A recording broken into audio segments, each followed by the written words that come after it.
جواں عالم دین، اور میں اگر یہ کہوں کہ ترجمان دارالعلوم دیوبند تو بیجا نہ ہوگا، بلکہ بجا ہے نوجوان دلوں کی دھڑکن اور علمی دنیا کا ایک امٹتا ہوا ستارہ، دارالعلوم اصحاب کہف کے ناظم محترم۔ الحمدللہ حضرت کو اللہ نے وہ ہنر دیا اور ان کی بات میں وہ اثر دیا کہ نوجوان سے لے کر بوڑھے تک ہر کوئی آپ کے علم کا قائل ہے، آپ کی جادو بیانی کا قائل ہے۔ تو میں بھی انہیں اس شعر کے ساتھ دعوت سخن دے رہا ہوں، میرا دل کیوں نہ قائل ہو تیری سحر اللسانی کا، میرا دل کیوں نہ قائل ہو تیری سحر اللسانی کا، سنا ہے ہر طرف چرچا تیری جادو بیانی کا۔ لہذا میں حضرت سے بڑے ادب اور احترام کے ساتھ دعوت دے رہا ہوں کہ حضرت حالات حاضرہ کے ساتھ ساتھ تاریخی حقائق بھی بیان فرمائیں۔ حضرت مولانا مفتی محسن صاحب قاسمی دعوت برکاتہ۔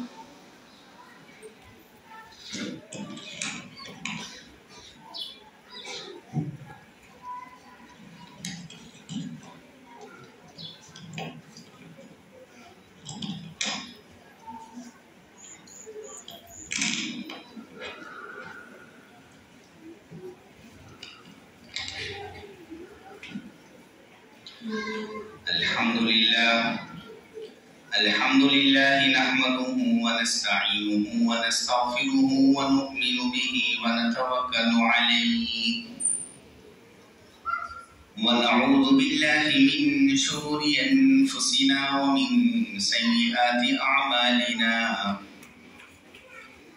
من يهده الله فلا مضل له ومن يضلله فلا هادي له، ونشهد أن لا إله إلا الله وحده لا شريك له، ونشهد أن سيدنا ومولانا محمدا عبده ورسوله.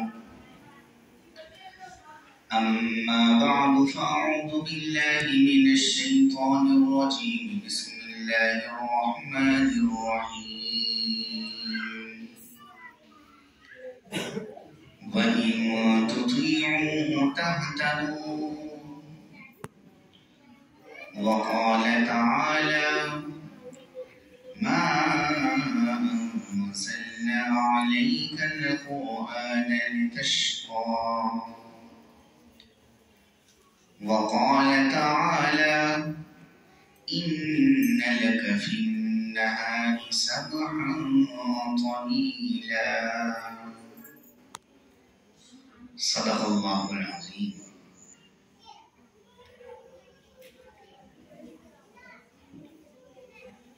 وقال النبی صلی اللہ علیہ وسلم: انه لبحر، او کما قال علیہ الصلوۃ والسلام. صدق اللہ العظیم وصدق رسولہ النبی الکریم.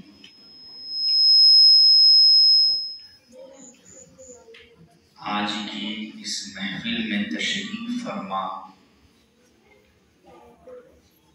صاحب نسبت بزرگ شخصیت حضرت مولانا اشرف رفاعی صاحب دامت برکاتہم، ہمارے شہر عزیز کے شہر قاضی حضرت مولانا محمد یونس صاحب قاسم سیدہ مجدو،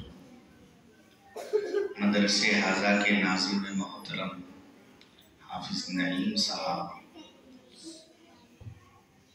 یہاں جلوہ فروز دیگر معزز و موقر علماء کرام، طلباء و طالبات کے سرپرست حضرات، پس پردہ خواتین اور مدرسے کے طلباء عزیز،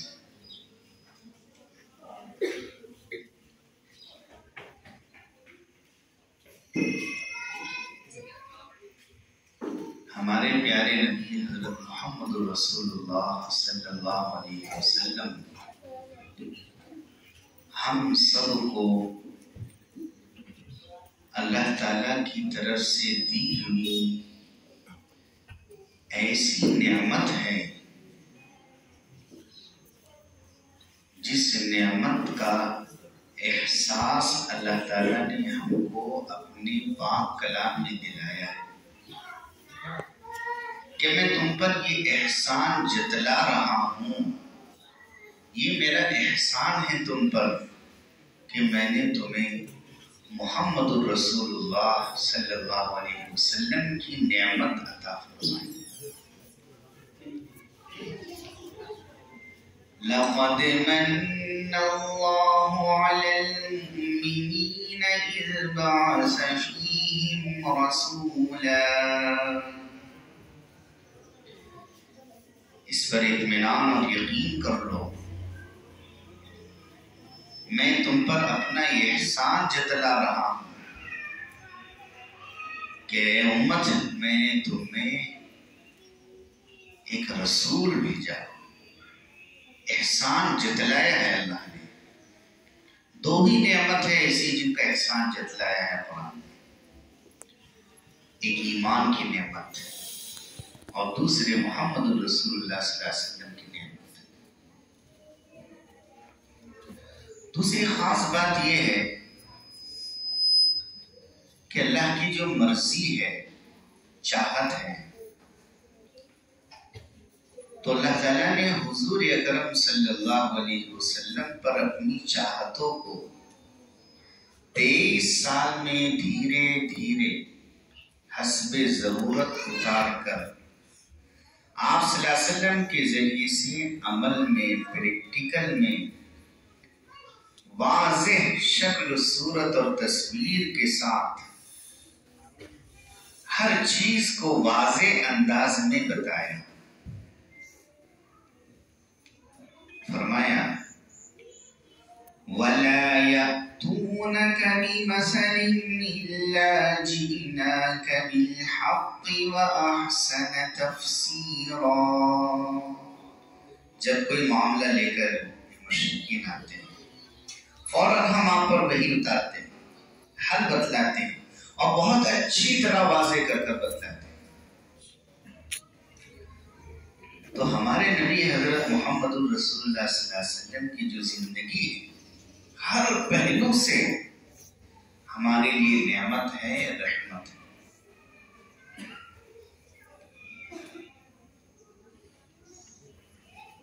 ایک شاعر نے کہا ہے لفظ کم ہے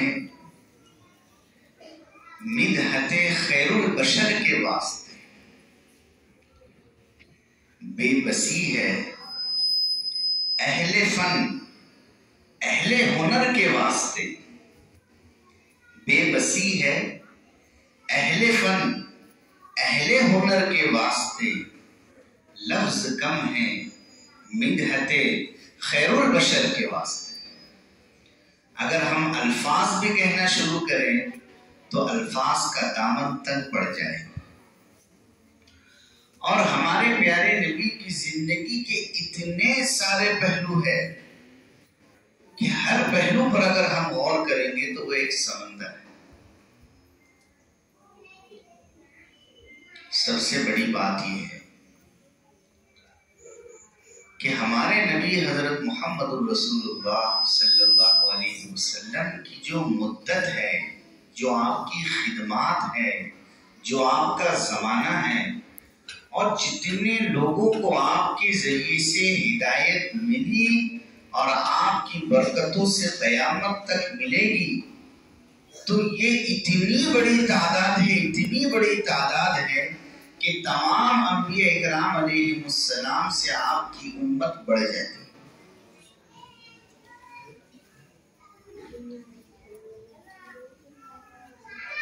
وَأَرْسَلْنَاهُ إِلَى 100,000 او یزیدون. حضرت یونس علیہ السلام کے بارے میں کہا کہ ہم نے ان کو 1,00,000 اور اس سے کچھ زائد لوگوں کی طرف بھیجا. انبیاء اکرام علیہ السلام میں یہ بھی ہوا کہ ایک ایک بستی ایک ایک شہر کی طرف بھیجا۔ ہمارے نبی حضرت محمد رسول اللہ صلی اللہ علیہ وسلم کو دنیا میں تشریف لائے ہوئے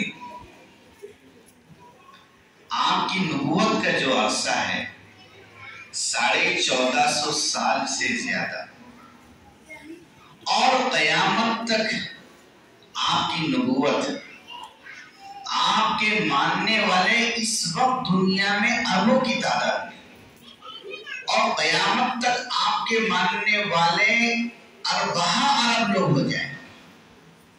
آپ کا فیضان، آپ کی ذات سے جو انسانوں کو فائدہ پہنچا، یہ بہت زیادہ فائدہ ہے۔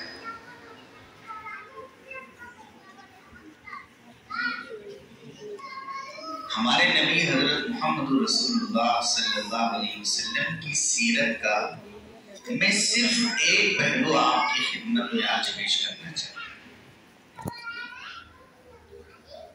وہ بات ہمارے نبی کی زندگی میں یہ ہے، اور وہی بات آپ کے شاگردوں یعنی آپ کے صحابہ میں آئی۔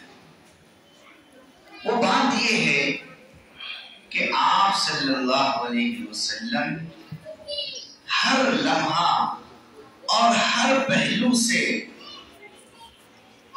انقلاب اور تبدیلی پیدا کرنے میں اپنی زندگی کی تمام تر صلاحیتیں صرف کرتے رہے۔ اور جو آدمی انقلاب اور تبدیلی چاہتا ہے وہ آدمی رسمیت، بناوٹ، ضیاء وقت، فضول خرچی، اس سے انتہائی اپنے اندر تکلیف محسوس کرتا ہے۔ اس لیے ہمارے نبی کا یہ مزاج تھا کہ کسی بھی موقع پر آپ بناوٹ اور رسمیت کو بالکل پسند نہیں کرتے تھے۔ ہر چیز میں آپ حقیقت اور اس کے اندر سچائی اور انقلاب ہی چاہتے تھے۔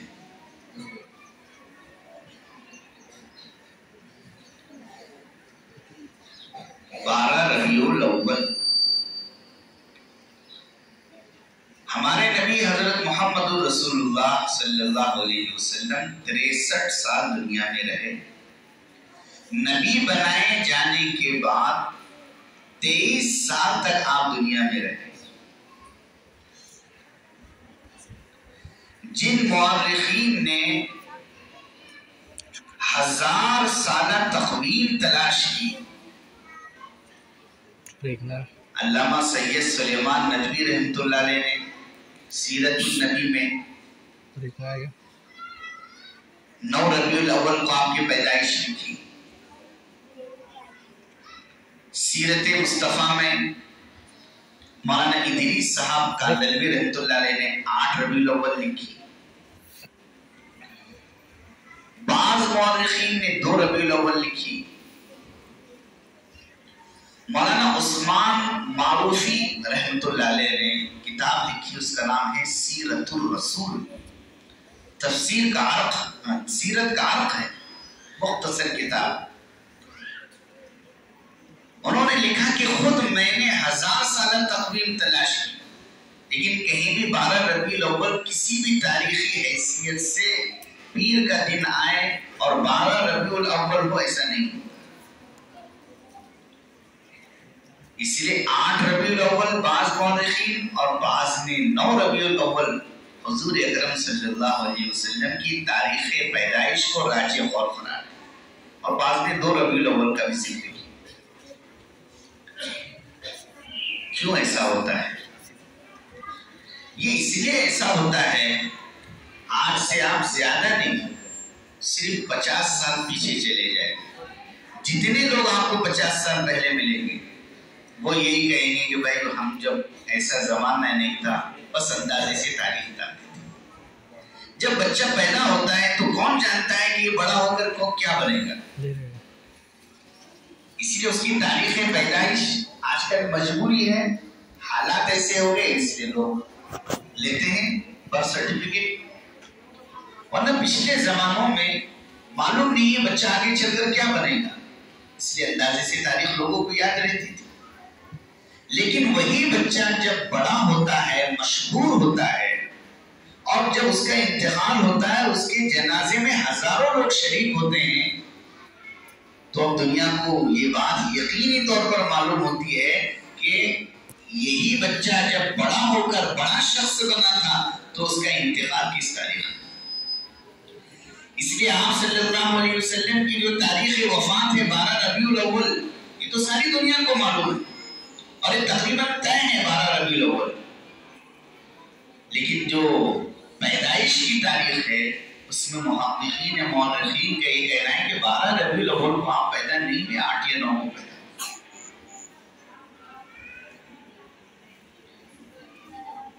آپ صلی اللہ علیہ وسلم جس دن پیدا ہوئے اس دن کو لے کر پورے آپ کے 23 سالہ دور میں آپ نے کوئی ایسا کام نہیں کیا کہ آج میری تاریخ پیدائش ہے آج یہ کیا جائے. صحابہ کرام رضی اللہ عنہم اجمعین، امام ترمذی رحمۃ اللہ علیہ نے ترمذی شریف میں روایت نقل کی ہے کہ ایک مرتبہ حضور اکرم صلی اللہ علیہ وسلم نے فرمایا اپنے زندگی کے آخری سالوں میں کہ 100 سال کے بعد تم میں سے کوئی باقی نہیں ہے. تو 110 تک سن ہجری 110 تک صحابہ کا دور ہے اس حدیث پاک کی روشنی میں. 110 سال تک ہجرت کے بعد صحابہ کرام رضی اللہ عنہم اجمعین رہے، لیکن کبھی ایسا نہیں ہوا کہ انہوں نے حضور اکرم صلی اللہ علیہ وسلم کی پیدائش کو عنوان بنا کر کوئی ہنگامہ کیا، کچھ شور کیا. شیعی کچھ نوابوں اور بادشاہوں نے 6ویں صدی میں جا کر سن 604 کے اندر سب سے پہلے سن ہجری 604 میں اس طرح کی کچھ چیزوں کو عام کیا، مجلسیں قائم کی، شور و شرابہ کیا، اور آج تک ہمارے درمیان شیعی اثرات، شیعوں کے اثرات آج تک بھی باقی ہیں.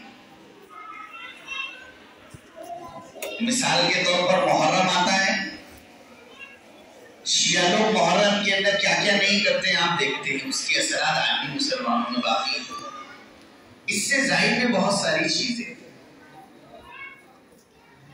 جتنی چیزیں حقیقت سے زائد ہے وہ اسلام کا مزاج ہی نہیں. مثال کے طور پر ہمارے پاس جب عید آتی ہے، عید الفطر، اسلام یہ کہتا ہے عید الفطر ایسے مناؤ جو سب سے اچھے کپڑے ہیں وہ پہنو. کپڑے پہننا فضول خرچی نہیں ہے، یہ تو ضرورت ہے. میٹھا کھاؤ، ضرورت ہے. عید الاضحیٰ آتی ہے، گوشت کھاؤ، ضرورت ہے. اس سے زائد پانی میں پیسہ بہانا، جیسے اور قوم میں رنگ کھیلتی ہے، پٹاخوں کے اندر پیسہ اڑانا جیسے اور قومیں کرتی ہیں، یہ شکلیں اور صورتیں اور مورتیاں اور تصویریں بنانا، یہ اسلام تو ایک روحانی مذہب ہے، حقیقی مذہب ہے. اس لیے اسلام میں کہیں شکل و صورت نہیں، کہیں تصویر نہیں، کہیں مورتی نہیں. حضرت عمر فاروق رضی اللہ عنہ جب حجر اسود کے پاس گئے اور بوسن دے رہے تھے، اس سے یہ پہلے کہا اے پتھر سن لے، تو ایک پتھر ہے، اگر میں میرے رسول حضرت محمد رسول اللہ صلی اللہ علیہ وسلم کو تجھے بوسا دیتے ہوئے نہ دیکھتا تو میں کبھی تجھے بوسا نہ دیتا. اللہ اکبر. اینما تولوا فثم وجہ اللہ، جدھر تم رخ کرو گے وہاں اللہ ہے. وَهُوَ مَعَكُمْ أَيْنَمَا كُنْتُمْ، تم جہاں ہوں گے اللہ تمہارے ساتھ ہے. وَفِي أَنفُسِكُمْ أَفَلَا تُبْصِرُونَ، ہم تمہارے اندر بھی ہیں، تم اور کیوں نہیں کرتے. سَنُرِيهِمْ آيَاتِنَا فِي الْآفَاقِ وَفِي أَنفُسِكُمْ، ہم آفاق میں کسی بھی کونے میں چلے جاؤ ہم دکھا دیں گے کہ ہم وہاں پر ہیں. حَتَّى يَتَبَيَّنَ لَهُمْ أَنَّهُ الْحَقُّ، یہ واضح ہو جائے گا کہ ہم ہی ہم، ہمارا دین ہم، ہمارا قرآن ہم. ہمیں کسی شکل صورت کی ضرورت نہیں. جہاں ہم مصلی بچھا دیں گے وہی ہمارے لیے مسجد ہے. وَجُعِلَتِ الْأَرْضُ كُلُّهَا وجعلوها مسجدا وطهورا، پوری روئے زمین تمہارے لیے مسجد ہے. نبی آ رہے ہیں، صحابہ کرام کھڑے ہو رہے ہیں. فرمایا نہیں، یہ اجمیوں کی طرح عرب کے علاوہ دنیا میں لوگوں کے اندر رسومات بہت ہیں. عرب رسومات سے پاک ہوتے ہیں، حقائق کو پسند کرتے ہیں. یہ اجمیوں کی طرح یہ کیا طریقہ ہے؟ کھڑے مت ہو میرے لیے. آپ چلتے تھے، اگر کوئی پیچھے چل رہا ہو تو نبی کو پسند نہیں تھا، ساتھ میں چلو، ساتھ میں چلو. آپ ساتھ میں لے کر اسے چلتے تھے. کوئی آگے چلے گا، کوئی پیچھے چلے گا، نبی کو یہ پسند نہیں تھا. جب ہمارے نبی کھانا کھاتے تھے، صحابہ کرام آپ کے ساتھ دنیا کی باتیں کرتے تھے، آپ بھی دنیا کی باتیں کرتے تھے. صحابہ کرام زمانے جاہلیت کی باتیں کرتے تھے، آپ وہ باتیں سنتے تھے اور مسکراتے تھے. آپ صحابہ کرام سے مذاق کرتے تھے. بازار میں گئے، ایک صحابی ہے، پیچھے سے ہاتھ ڈال دیا، ان کی آنکھیں بجھ دی. وہ چھڑانے لگے. بعد جب محسوس ہوا کہ حضور ہے تو اور اپنی پیٹھ حضور کے سینے کو لگانے لگے. تو آپ میں حقیقت ہے، سچائی ہے. دنیا کی قومیں دھوکہ دیتی ہے اور اپنے آپ کو نیک بتاتی ہے کہ ہم شادی نہیں کرتے. کیوں؟ ہم سب سے الگ تھلگ رہنا چاہتے ہیں. لیکن دنیا یہ جانتی ہے کہ انسان کھانے کے بغیر نہیں رہ سکتا، پانی کے بغیر نہیں رہ سکتا، شادی کے بغیر نہیں رہ سکتا. تو آپ نے شادی کو اتنی اہمیت دی کہ آپ نے اس کو آدھا دین قرار دیا، کیونکہ آپ حقیقت پسند.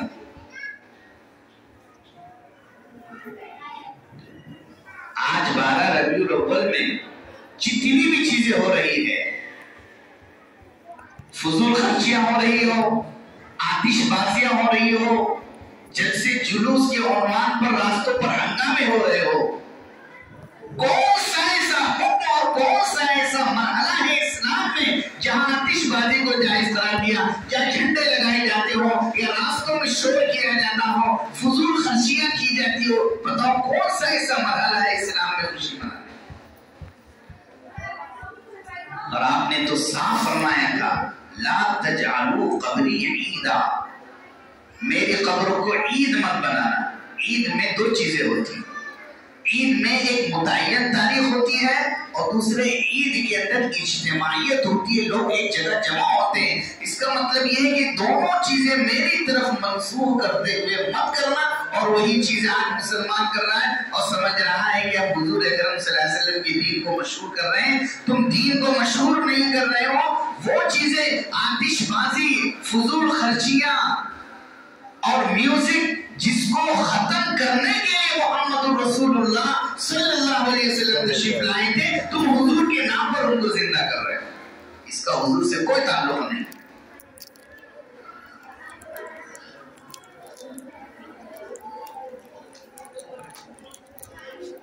حضور اکرم صلی اللہ علیہ وسلم کی دنیا میں جو کارنامے ہیں، آپ اکیلے کھڑے ہو. اکیلے کھڑے ہونے کے بعد جو آپ نے محنت کی ہے، اس محنت میں اتنی محنت کی ہے کہ آج جو انقلاب ہے اور آج جو 4 ارب لوگ مسلمان ہیں، وہ حضور کی انقلابی محنت کا ثمرہ ہے. اب آئیے ہم مسلمان اپنا جائزہ لیں کہ ہم مسلمان اس وقت کیا کر رہے ہیں. ہم مسلمان اس وقت ان 2 چیزوں کا شکار ہو گئے ہیں، جو 2 چیزیں ہمارے نبی حضرت محمد الرسول اللہ صلی اللہ علیہ وسلم کی زندگی سے بالکل میل نہیں کھاتی، بالکل میل نہیں کھاتی، بلکہ حضور کی زندگی کے اپوز اور خلاف ہے وہ 2 چیزیں. اس میں آج ہم مبتلا ہو گئے. سب سے پہلی چیز جو آج ہم مسلمانوں کے اندر آ گئی، اور ان 2 چیزوں نے حضور اکرم صلی اللہ علیہ وسلم کی جو انقلابی روش تھی، ہمیں ہماری انقلابی قوتوں پر ان 2 چیزوں نے پردہ ڈال دیا. اور آج ہم ہزاروں لاکھوں کی تعداد میں ہوتے ہوئے حضور کی ان دو چیزوں کو چھوڑنے کی وجہ سے آج ہم انقلابی قوم نہیں بن پاتے، ورنہ جو قومیں ترقی کرتی ہے روح امم کی حیات کشمکش انقلاب، جس میں نہ ہو انقلاب موت ہے وہ زندگی، روح امم کی حیات کشمکش انقلاب۔ یہ بمبئی ادھر بیٹھنا دور ہے، اس قوم کا سوال یقینی ہے اے سبا جس قوم نے خود کو منظم نہیں کیا۔ تو کیا چیزیں ہمارے اندر آ گئی؟ سب سے پہلی چیز ہمارے نبی حضرت محمد رسول اللہ صلی اللہ علیہ وسلم کی طبیعت میں مجاہدہ تھا، مجاہدہ، جفاکشی، محنت، اور جفاکشی محنت مجاہدے کے مقابلے میں جو 36 کا آنکڑا ہے اس کے اپوز جو چیز ہے وہ ہے سستی۔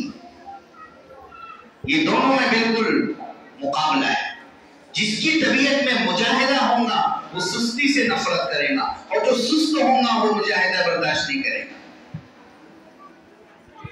قرآن آپ کے رات کے مجاہدے کو، حیرت ہوتی ہے، اللہ اکبر، رات میں ایسا مجاہدہ کہ قرآن پاک کہہ رہا ہے ان ربک یعلم، خدا دیکھتے ہیں آپ کو رات میں، انک تقوم ادنی من ثلثی اللیل ونصفہ وثلثہ، کبھی تو 1/3 رات، کبھی آدھی رات، کبھی 2/3 رات، یعنی 4 گھنٹے، 6 گھنٹے، 8 گھنٹے کے قریب قریب تقوم آپ کھڑے رہتے ہیں، وتقلبک فی الساجدین، آپ کے الٹنے پلٹنے کو دیکھتے ہیں۔ اس قدر مجاہدہ رات میں اور دن میں مجاہدہ، محنت۔ بہت سے لوگ یہاں تیرنے والے ہیں، اگر ان سے کہا جائے کہ یہ بیٹھن کی جو نہر بہ رہی ہے، کنال جا رہی ہے، چلیے تیرے، وہ ٹھیک ہے، کتنے کلومیٹر بیٹھ چلتے رہے، ایک نہیں، 2 نہیں، 10 کلومیٹر تیرنے والے چلے جائیں، کیا مشکل ہے؟ پانی بہ رہا ہے، چلتے رہو۔ پیدل چلنا تو مشکل ہے، تیرتے ہوئے جانا اور آسان ہوتا ہے۔ کیوں؟ پانی بہ رہا ہے، چلتے رہو، بہتے رہو۔ قرآن کہہ رہا ہے آپ کا چلنا پانی میں تیرنے کی طرح اتنا زیادہ آپ چلتے ہیں، اتنا زیادہ چلتے ہیں جسے تیراک چلتے تیرتے تیرتے تیرتے تھکتا نہیں۔ دیکھ لو دیہاتوں میں جا کر گھنٹوں لوگ تیرتے ہیں، پھر بھی خواہش باقی رہتی ہے۔ ان لک فی النہار سبحا طویلا، آپ اتنا چلتے ہیں کہ خوب لمبا چلنا تیرنے کی طرح۔ اور جب کوئی آیت اتری، فکر کہ کیسے یہ آیت نافذ ہوں گی، فوراً فکر، ہر وقت دماغ لگا ہوا، آپ کو جہاں دین کو نافذ کرنا ہے وہاں آپ کو شادی کرنی ہے، آپ کو فلاں سے صفیہ سے شادی کرنی ہے، کیوں؟ وہاں دین کو قائم کرنا ہے۔ آپ کو اس سفیان کی بیٹی سے شادی کرنی ہے، کیوں؟ ان کو مانوس کرنا ہے، نقل کرنا ہے۔ آپ کو ایک حکم کے نافذ کرنے کے لیے زینب بنت جہش سے شادی کرنی ہے۔ آپ بھی سوچ رہے کہ مجھ پر کیسے حالات آئیں گے، لوگ کیا کیا کہیں گے، ان محمد تزوج زوج ابنہ، کیا کیا لوگ کہیں گے۔ آپ دل میں وہ حالات سے ڈر بھی رہے ہیں، کیا ہوگا، وتخفی فی نفسک ما اللہ مبدیہ، جن حالات کو خدا ظاہر کرنے والے ہیں، لیکن سارے امتحانات آپ پر آ رہے ہیں، لیکن پھر بھی برابر آپ لگے ہوئے۔ قرآن کہہ رہا ہے، اور ایک آیت اترنے کے بعد اتنی محنت کہ قرآن کہہ رہا ہے نبی ما انزلنا علیک، اس لیے تو قرآن نہیں اتارا لتشقى، کہ آپ اپنے آپ کو تھکا دے۔ ہر چیز میں محنت، اللہ اکبر۔ سن ہجری 2 میں بدر، سن ہجری 3 میں احد، اور اس کے بعد میں 5 کے اندر خندق، غزوہ بنو قریظہ، 6 کے اندر آپ صلی اللہ علیہ وسلم جو ہے عمرۃ القضاء کے لیے جا رہے ہیں، 7 کے اندر 6 میں حدیبیہ کے لیے جا رہے ہیں، 7 میں عمرۃ القضاء اور خیبر، 8 میں مکہ کو فتح کر رہے ہیں، 9 کے اندر تبوک کے لیے جا رہے ہیں، 10 میں حجۃ الوداع۔ ہر وقت ہر کوئی سال ایسا نہیں، اور ایک مرتبہ جنگ میں جانا اس سے کئی مہینے پہلے محنت، اور اس کے آنے کے بعد بھی لمبی تھکن ہوتی تھی۔ ایک بات بتاؤں میں، یہاں سے 5 کلومیٹر کہاں تک؟ ہرسود تک تو چلے جائیں گے 5 کلومیٹر حافظ نعیم صاحب، 5 کلومیٹر، اور ایسی جگہ جس میں صرف اور صرف پتھر. دولت آباد کے قلعے سے اگر آپ نے جا کر دیکھا ہوا اس جانب میں تو پتھریلی دیوار کو انہوں نے جو ہے کھرید کر اس کو کاٹ کر جو خندق بنائی اسے ایسی پتھریلی زمین ہررا کہتے ہیں عربی زبان میں. 5 کلومیٹر لمبی اور اتنی چوڑی اور اتنی گہری کہ گھوڑا اسے اچھل کر اسے پار نہ کر سکے. اگر آج کے زمانے میں بلڈوزر بھی لگا دیے جائیں گے تو میں سمجھتا ہوں کئی مہینے لگ جائیں گے. اس سلوڑ کا روڈ بننے میں تو کئی سال لگے. صحابہ کرام نے اور حضور نے جو محنت اور مجاہدہ کیا ہے، اتنے دھول حضور کے بدن پر جم جاتی تھی کہ حضور کے بال نظر نہیں آتے تھے. جب کام کرتے تھے تو حضور کی زبان پر بھی شعر اور صحابہ کی زبان پر بھی شعر، صحابہ یہ شعر کر کر ٹھوکتے تھے، نحن الذین بایعوا محمدا علی الجہاد ما بقینا ابدا. اور حضور صحابہ کو یہ دعا کرتے تھے، دعا دیتے تھے، اللہم لا عیش الا عیش الاخرہ فاغفر للانصار والمہاجرہ. آپ بھی کھود رہے، صحابہ بھی کھود رہے. 5 کلومیٹر کی یہ خندق حضور نے اور صحابہ نے صرف 8 دن کے اندر. کتنے دن میں کھودی ہے؟ تصور کیجئے کتنی محنت، کتنی قربانی. جب ایک کدار ماری ہے پتھر پر، ایسی اس میں سے روشنیاں نکلی ہے اللہ کی وہ مدد کہ آپ کہے فارس آئے گا، روم آئے گا، فلاں ملک آئے گا. یہ بشارتیں سناتے جا رہے ہیں اور 8 دن کے اندر آپ نے وہ خندق. کیونکہ مکہ سے مدینہ آنے میں اس زمانے میں 450 کلومیٹر کے لیے 8 دن لگتے تھے. 8 دن کے اندر ہی خندق. کتنے محنتی، کتنے انقلابی، کتنے مجاہد، کتنی قربانیاں دینے والے، رات ہو یا دن ہو. میں نے ایک جملہ پڑھا ہے، انہم لبہر. لوگ سوچ رہے ہوں گے کون سی حدیث ہے. کتنے ایکٹیو، کانا بشرم من البشر، ایکٹیو تھے. کون ہم میں سے ایسا ہے بکری کا دودھ دوتا ہو؟ کون ہے ہم میں سے ایسا؟ کون ایسا ہے اپنا جوتا سیتا ہو؟ ارے یہ تو آپ نے سنا ہوگا کہ کپڑا ہو، جوتا ہو خود سی لیتے تھے، بکری کا دودھ خود دوتے تھے. سستی سے آپ یہ دعا کرتے تھے. ہم کیا دعا کرتے ہیں؟ اے اللہ دجال سے بچائیے، شیطان سے بچائیے. ہمارے نبی اس کے ساتھ یہ بھی دعا کرتے تھے، اے اللہ مجھے اپنی پناہ میں لے لیجئے سستی سے، مجھے اپنی پناہوں میں لے لیجئے، مجھے سست مت ہونے دیجئے. وَأَعُوذُ بِكَ مِنَ الْعَجْزِ وَالْكَسْلِ. جو سست ہو جاتا ہے اس سے مجاہدے کی قوت ختم ہو جاتی ہے، وہ انقلاب نہیں لا سکتا. تو روایت میں کر رات میں شور ہوا. دیہات کی طرح مدینہ تھا، چھوٹی سی آبادی تھی. لوگ یہ سمجھے مدینہ کے کنارے حملہ ہو گیا. جب یہ آوازیں لوگوں میں شور ہوا کہ مدینہ پر کسی نے حملہ کر دیا تو لوگ تیاری کرنے لگے. کیوں؟ جائیں گے مدینہ کے کنارے دیکھیں گے. لوگ جان رہے ہیں کہ کیوں شور ہو رہا ہے، کسی نے حملہ تو نہیں کر دیا.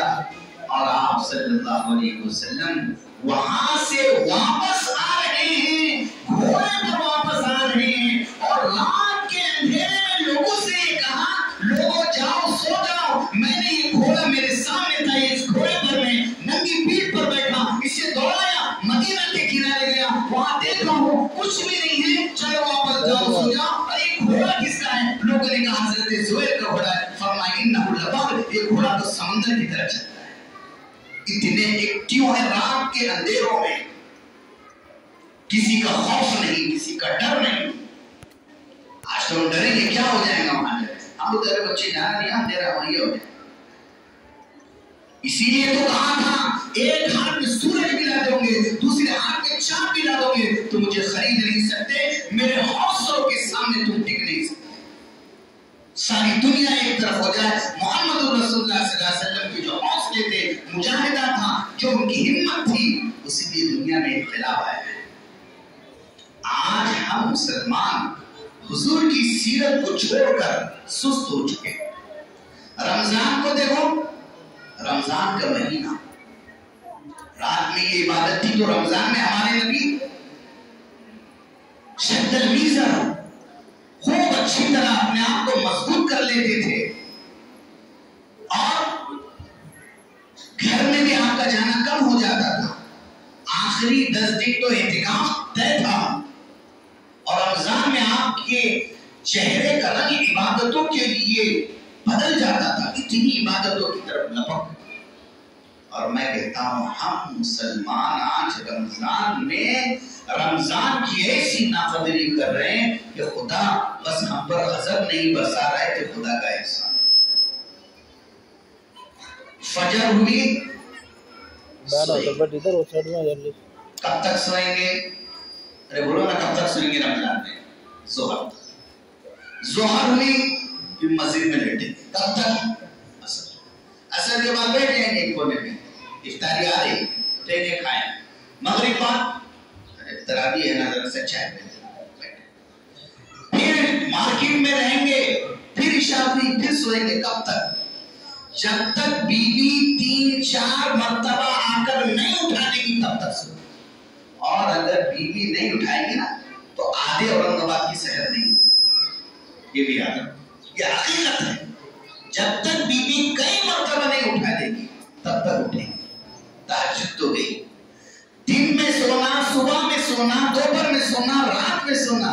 ارے مسلمان، تیرے اندر اتنی سستی کیسے آ گئی کہ رمضان جیسا مہینہ تو صرف سونے میں گزار رہا ہے؟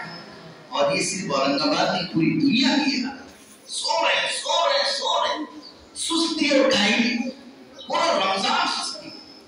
اس سے بڑھ کر اور کیا محرومی کی بات ہے؟ خدا کی رحمتیں برس رہی ہیں. خدا للناس وبینات من الہدی وفرقان جیسی کتاب جس مہینے میں اتر رہی، رحمتیں، برکتیں، ہدایتیں، اور سو رہے. میں آپ تمام سے کہوں گا، خواتین بھی ہیں، بچے بھی. بچوں کو بات سمجھ میں آ رہی ہے؟ میری بات کون کون سے بچے کو سمجھ میں آ رہی ہے؟ کون کون سے بچے کو سمجھ میں آ رہی ہے نا بات سمجھ میں؟ خواتین بھی ہیں. ہم سب یہ طے کریں، دنیا کو چھوڑ دو، دنیا کو چھوڑ دو. ہم جتنے بیٹھے ہیں کہ انشاءاللہ ہم بھی یہ دعا کریں گے کہ اللہ سستی کاہلی سے ہماری حفاظت کریں گے دعا. اور ہم جس فیلڈ میں، جس میدان میں، جس مدرسے میں، جس اسکول میں، جس گھر میں، وہاں پر مثبت انداز میں، پازیٹیو انداز میں ہم مجاہدہ کریں گے، محنت کریں گے، جفا کشی کریں گے، اپنے آپ کو سستی سے بچائیں. سب کریں گے انشاءاللہ. یہ ہمارے نبی کی سنت پر اگر آج مسلمان کھڑے ہو جائے تو انقلاب آ جائے. تو انقلاب نو کی آمد کرنا، انتظار کر، جو ہو سکے تو خود ہی انقلاب پیدا کر. نو امید نہ ہو ان سے اے رہبر فرزانہ، فرزانہ کے معنی عقل مند. نو امید نہ ہو ان سے اے رہبر فرزانہ، کم گوشت ہے لیکن بے ذوق نہیں رہا. امیدوں کے ساتھ اگر ہم انقلابی محنت کریں گے انقلاب آئے گا. سب کچھ اللہ کے قبضے کو رکھیں، سب کچھ. دوسری چیز جس کے لیے ہمارے نبی کی زندگی میں کہیں جگہ نہیں تھی، آج ہمارے لیے 24 گھنٹے وہ جگہ ہو گئی. ہمارے نبی کی زندگی میں جس چیز کو کبھی بھی جگہ نہیں ملی وہ ہے فرصت. فرصت کو ہمارے نبی کی زندگی میں کبھی جگہ نہیں ملی. آپ کی زندگی ہمیشہ مصروف عمل رہی. آپ کا کردار ہمیشہ عمل سے لبریز ہے، تحریک سے لبریز ہے، حرکت سے لبریز ہے، انقلاب سے لبریز ہے. کبھی فرصت نہیں ملی ہے آپ کو. ہر وقت مصروف، ہر وقت مصروف. انتقال سے چند وقت پہلے بار بار آپ کو غسل دیا جا رہا ہے، بار بار آپ کو غسل، پھر بے ہوشی.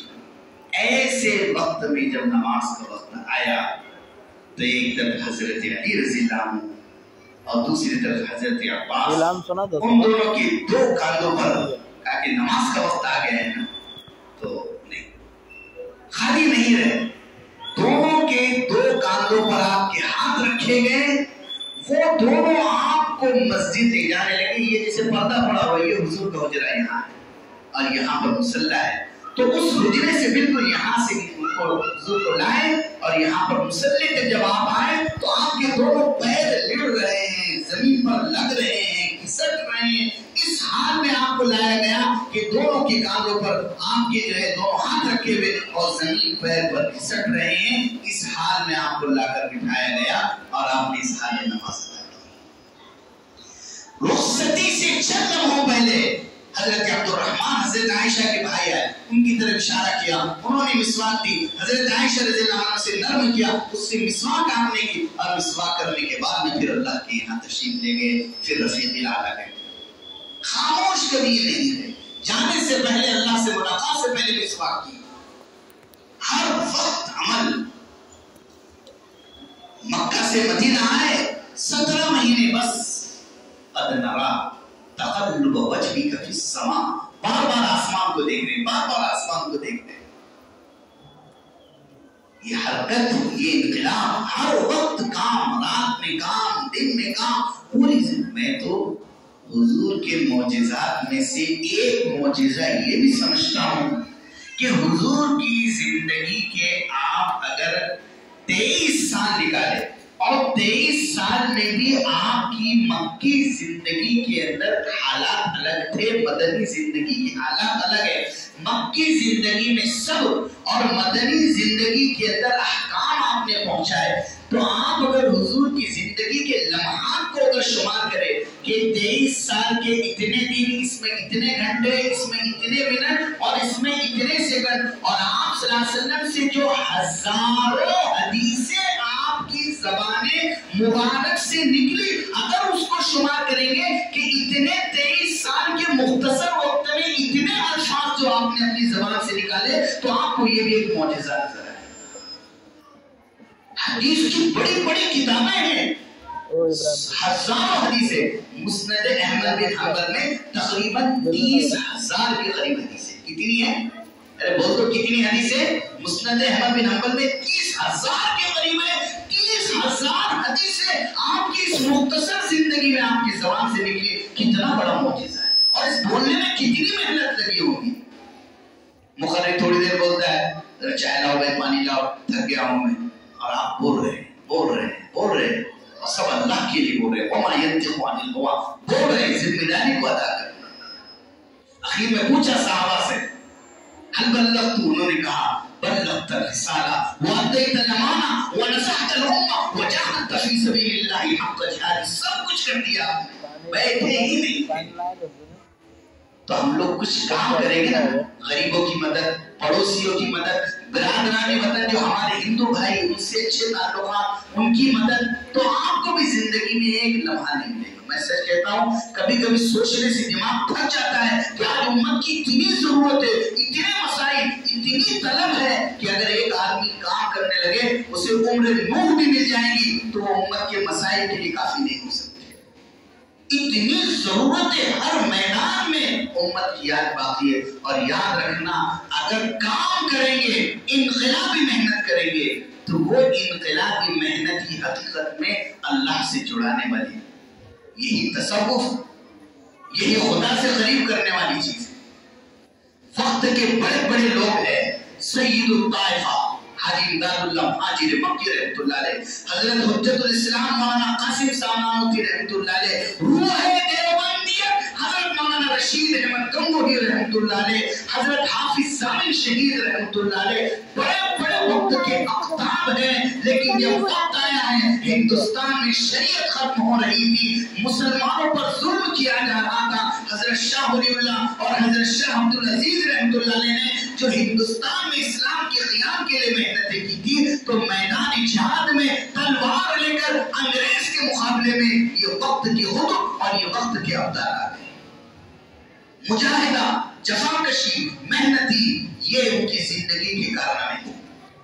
جنگ آزادی تصوف والوں نے لڑی ہے, جنگ آزادی تصوف والوں نے لڑی ہے, انقلاب تصوف والوں نے لایا ہے, اس لیے کہ ان کے دلوں میں اللہ کی سچی محبت تھی, وہ متبع سنت تھے. انہوں نے یہ دیکھا کہ آج حضور کی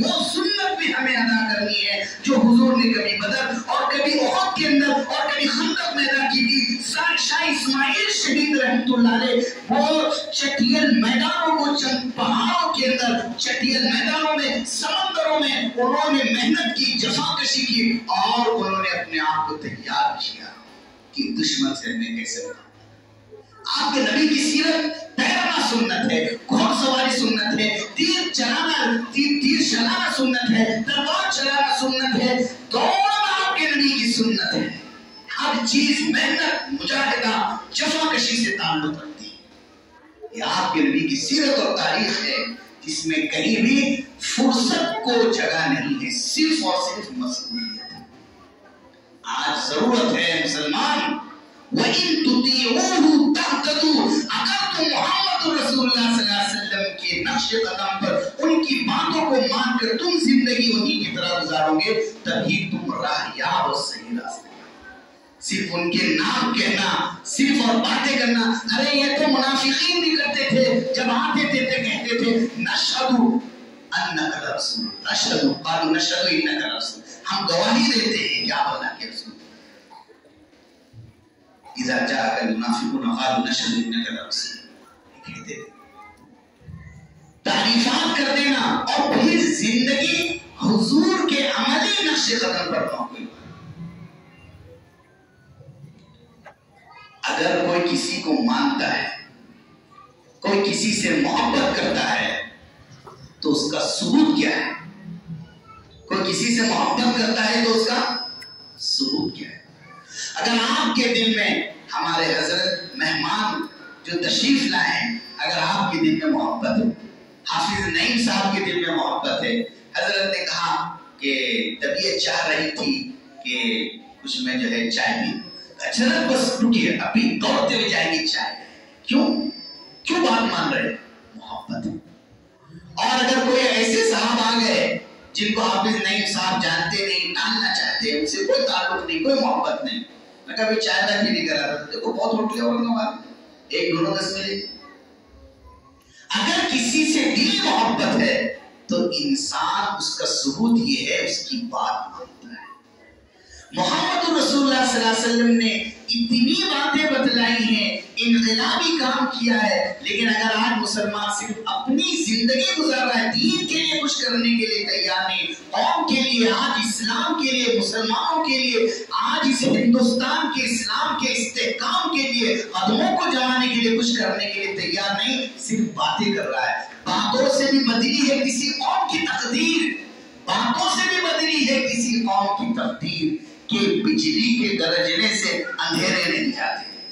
کرو باتیں، یہاں بیٹھے تفسیریں، وہاں بیٹھے تفسیریں، ارے حالات بتلانے کی ضرورت نہیں ہے، منفی باتیں کرنے کی ضرورت نہیں، کیا باتیں کر رہا ہے تمہیں بولنے کی ضرورت نہیں، تم عمل مثبت پازیٹیو انداز میں کر کر بتلا دو۔ اللہ کرنے کو پسند کرتے ہیں اور چاہتے ہیں، اور آپ ضرورت کرنے کی ہے، تفسیروں کی ضرورت نہیں ہے، باطل کو بتلانے کی ضرورت نہیں ہے، انقلابی انداز میں مثبت انداز میں کر کر بتلانے کی ضرورت ہے۔ تقریر سے ممکن ہے نہ تحریر سے ممکن، تقریر سے ممکن ہے نہ تحریر سے ممکن، وہ کام جو انسان کا کردار کرے۔ محمد رسول اللہ کو کیوں شامل کیا گیا لا الہ الا اللہ کی جس میں؟ اس لیے شامل کیا گیا کہ محمد رسول اللہ صلی اللہ علیہ وسلم تمہارے لیے کردار ہے، وہ کردار ہے، مسلمانوں کو ان کے کردار کو اپنی زندگی میں جگہ دینا ہے، وہ کردار ہے ہمارے لیے، وہ جیسے کام کرتے تھے، وہ جیسے رہتے تھے، ہمیں ویسے ہی رہنا ہے، جو انقلاب انہوں نے لائے وہ انقلاب ہمیں لائے۔ تو میرے پیارے بھائیوں، آج اگر ہمیں حضور سے محبت ہے تو ثبوت پیش کیجئے، لو کان حبک صادقا، اگر تیری محبت سچی ہے، لأطعتہ، تو تم محمد رسول اللہ سے محبت کی حق ادا کر کر ان کی بات مانے گا۔ ان المحب لمن یحب یطیع، محبت کرنے والا اپنے محبوب کی بات مانا کرتا ہے۔ آج حضور کا دین مٹایا جا رہا ہے، ختم کیا جا رہا ہے ہر جگہ سے۔ اگر آپ خاتون ہیں، عورت ہیں، اپنے معاشرے میں دین لائیے، اگر آپ مرد ہیں اپنے دوستوں میں دین لائیے، آپ مسجدوں کو بنائیے، مدرسوں کو کھڑا کیجئے، مدرسوں کو زندہ کیجئے۔ یہ مدرسہ آج ایک پودا تھا جو کھڑا ہوا لڑکوں کے مدرسے کی شکل میں، اب لڑکیوں کا بھی مدرسہ ہو گیا۔ بچے ہو جائیں گے. ہر چیز اپنی ابتدا میں چھوٹی ہوتی ہے. مثبت انداز بنائیے. مسجد ہم مدد کریں گے, مدرسہ ہم مدد کریں گے, خانقاہ ہم مدد کریں گے, تبلیغی جماعت ہم مدد کریں گے. آج ضرورت ہے کہ ہم دین کے معاون اور مددگار بنیں. منفی ذہنیت, گندی ذہنیت, الٹی ذہنیت, نقصان پہنچانے والی ذہنیت, یہ ہمارے رسول کی زندگی سے اس کا کوئی تعلق نہیں.